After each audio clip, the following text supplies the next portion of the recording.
6 years old. I remember Mommy sitting in a rocking chair with her black hair plaited into a long silky braid and her eyes the golden brown of honey, watching the horizon. As she rocked herself happily on the porch of our tiny blue house in Mexico, across a busy street, behind the Plaza de Toros, where we went to watch the bullfight sometimes, Inapalera, a colony of crabby cacti, had been calling to her all morning.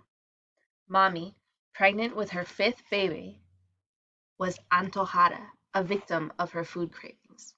She wanted nothing more than a meal of nopales on salsa, the soft flesh of tender cactus pads peeled and diced, then sautéed in a spicy tomato sauce. So she sat the four of us on the bed and slid our feet into our shoes. Since I was the oldest, it was my job to hold Annalisa's and Victoria's hands as we left the house.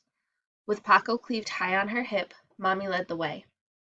We stood at the edge of the road as vehicles roared by and drove that hot summer wind right into our faces.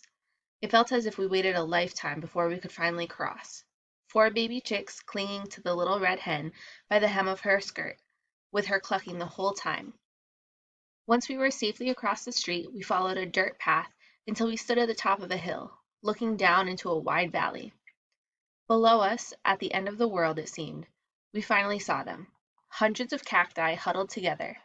The only thing that separated our family from theirs was an old barbed wire fence.